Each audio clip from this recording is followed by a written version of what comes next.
Hail to thee, blithe spirit, bird thou never wert, that from heaven or near it pourest thy full heart in profuse strains of unpremeditated art.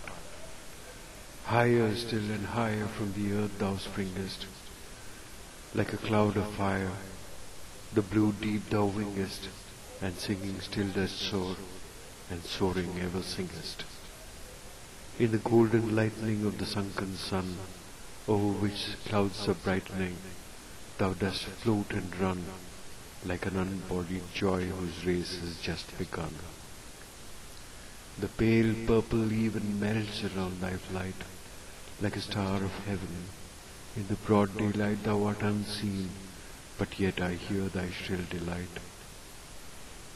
Keen as are the arrows of that silver sphere, whose intense lamp narrows in the white dawn clear, until we hardly see, we feel that it is there.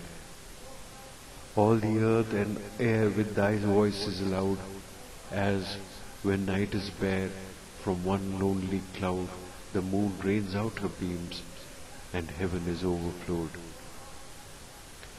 What thou art we know not, what is most like thee? From rainbow clouds there flow not drops so bright to see, as from thy presence showers a rain of melody. Like a poet hidden in the light of thought, singing hymns unbidden, till the world is wrought to sympathy with hopes and fears it heeded not. Like a high-born maiden in a palace tower, soothing her love-laden soul in secret hour with music sweet as love, which overflows her bower. Like a glowworm golden in a dell of dew, scattering unbeholden its aerial hue among the flowers and grass which screen it from the view. Like a rose embowered in its own green leaves, by warm winds deflowered, till the scent it gives makes faint with too much sweet these heavy-winged thieves. Sound of vernal showers on the twinkling grass, rain-awakened flowers, all that ever was joyous and clear and fresh, thy music doth surpass. Teach us, sprite or bird, what sweet thoughts are thine. I have never heard praise of love or wine that panted forth a flood of rapture so divine. Chorus hymnal or triumphal chant, matched with thine would be all but an empty want, a thing wherein we feel there is some hidden want. What objects are the fountains of thy happy strain? What fields or waves or mountains? What shapes of sky or plain? What love of thine own kind? What ignorance of pain? With thy clear, keen joyance languor cannot be. Shadow of annoyance never came near thee. Thou lovest, but never knew love's sad satiety.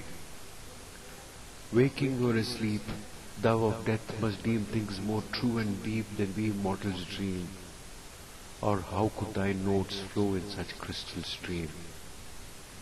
We look before and after, and pine for what is not. Our sincerest laughter with some pain is fraught. Our sweetest songs are those that tell of saddest thought.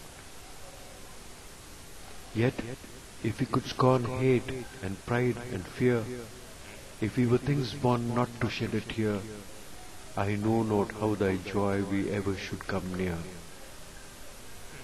Better than all measures of delightful sound, better than all treasures that in books are found, thy skill to poet were, thou scorner of the ground.